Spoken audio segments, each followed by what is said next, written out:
प्रधानमंत्री नरेंद्र मोदी एक बार फिर राजधानी भोपाल आएंगे। नरेंद्र मोदी 14 अप्रैल को प्रस्तावित दौरे के तहत बाबा साहब अंबेडकर की जयंती पर महू में आयोजित कार्यक्रम में शामिल होंगे और इसके बाद नरेंद्र मोदी महू से राजधानी भोपाल की उड़ान भरेंगे। राजधानी भोपाल में PM Narendra Modi national agriculture market के तहत पंडित लक्ष्मी नारायण शर्मा कृषि उपज मंडी समिति यानी करौंद मंडी को ई कृषि प्लेटफॉर्म का दर्जा भी देंगे। मतलब देश के जिन 20 मंडियों को ई मंडी का दर्जा मिलेगा उसमें मध्य प्रदेश की करौंद मंडी भी शामिल है। पीएम के भोपाल दौरे को लेकर दिल्ली के कृषि भवन में मंडी बोर्ड के अधिकारियों की केंद्रीय कृषि विभाग के अधिकारियों के साथ उच्च स्तरीय बैठक भी हुई है। बताया जा रहा है कि करौंद मंडी परिसर में भव्य कार्यक्रम होगा जिसमें 25,000 से ज्यादा किसानों को बुलाया जाएगा। मंडी परिसर में तैयारियां जोरों पर है और प्रशासनिक अधिकारी तैयारियों में कोई कोर कसर नहीं छोड़ रहे।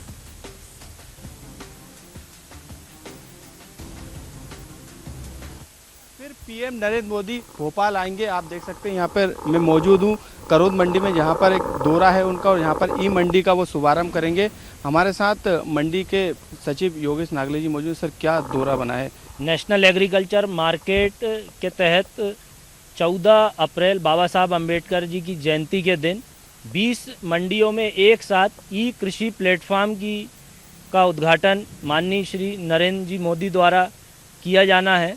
यहाँ पर काफ़ी तैयारी कर रहे हैं मंडी में, सफाई भी हो रही है और पुताई वगैरह सभी कर रहे हैं। देखिए, हमारे यहाँ करीब 25,000 किसानों को बुलाने की तैयारी है कि हम लोग किसान सम्मेलन भी करें, क्योंकि प्रधानमंत्री जी आ रहा है। किसानों से लगी हुई जो उनने सुविधाएं दी हैं और यहाँ से पूरे भारत वर्ष में व्यापार कर सकेंगे किसान, और किसान सुनेंगे तो और उनकी कई योजनाएं उसका लाभ लेंगे। क्योंकि भोपाल मंडी में फल सब्जी मंडी शिफ्ट होने से इसमें 4 चांद लग गए हैं। भारत सरकार के उच्च अधिकारी प्रयास कर रहे हैं कि इसका शुभारंभ भोपाल मंडी से हो, इसलिए भोपाल मंडी को संभवतः चुना जा सकता है। कैमरामैन खेमचंद के साथ मनोज राठौर, ईटीवी न्यूज़ भोपाल।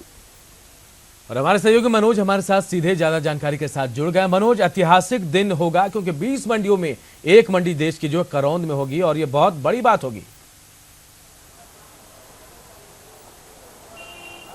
जी बिल्कुल, जिस तरीके से ये पूरा प्रोजेक्ट पर काम चल रहा है और जिस तरीके से एक सरकार की जो है योजना है और इसको कहीं ना कहीं लागू करना है, देश को सौगात भी देना है। और ये देश को जो सौगात देने की बात जो सामने आई 14 अप्रैल को राजधानी भोपाल से ये देश को एक बड़ी सौगात पीएम नरेंद्र मोदी देंगे, क्योंकि 14 अप्रैल को बाबा साहब अंबेडकर की जयंती और उस दौरान महू में एक बड़ा कार्यक्रम होना है। उस कार्यक्रम में पीएम नरेंद्र मोदी आएंगे और वहीं से सीधे भोपाल के लिए उड़ान भरेंगे और यहाँ पर जो करौंद मंडी है वहाँ पर एक भव्य कार्यक्रम का आयोजन रखा गया है जिसमें पीएम नरेंद्र मोदी शामिल होंगे। और मध्य प्रदेश की पहली मंडी होगी देश की 20 मंडियों में से जिसको ई मंडी का दर्जा मिलेगा। तो जो प्रस्तावित कार्यक्रम है वो फिलहाल मंडी बोर्ड के अधिकारियों तक पहुँच गया है और यही वजह रही कि 3 मार्च को एक बैठक दिल्ली के कृषि भवन में हुई। यहाँ पर मंडी बोर्ड के अधिकारियों के अलावा केंद्रीय कृषि विभाग के अधिकारी शामिल हुए। मोहर लगाई गई है कार्यक्रम में कि 14 अप्रैल को जब महू पहुंचेंगे नरेंद्र मोदी, उसके बाद वो भोपाल मंडी आएंगे। और वहाँ पर आज तक तो लोगों ने यही देखा कि ऑनलाइन तरह तरह की चीजें सामान खरीदते रहे, लेकिन अब फसलें भी बेच पाएंगे। कहीं ना कहीं तरक्की के रास्ते खुल रहे हैं इससे। बिल्कुल, क्योंकि मंशा भी यही नरेंद्र मोदी की थी कि किसानों के साथ वो हमेशा से रहे और किसानों के कहीं ना कहीं उनको छोटी से छोटी योजना तक पहुंचाने का उन्होंने काम किया है। अब क्योंकि किसान जो है मंडी से लगातार जुड़ा रहता है, चाहे वो फसल की बात हो या फसल को बेचने की बात हो, तो उसको ऑनलाइन कर दिया गया है मंडी को। और जो उनके साथ ठगी होती थी, जो उनके साथ घटनाएं होती हैं, वो अब ऑनलाइन जो भी मापदंड रहेंगे उसके तहत उनको भुगतान मिलेगा। सारे काम उनके ऑनलाइन होंगे। तो कहीं ना कहीं एक बड़ी सौगात मध्य प्रदेश के किसानों के साथ सौगात और विकास की बानगी दिखेगी 14 अप्रैल को जब प्रधानमंत्री नरेंद्र मोदी करौंद में ई प्लेटफॉर्म जो ई मंडी है उसकी शुरुआत करेंगे। बहुत बहुत धन्यवाद मनोज इस तमाम जानकारी के लिए आपको।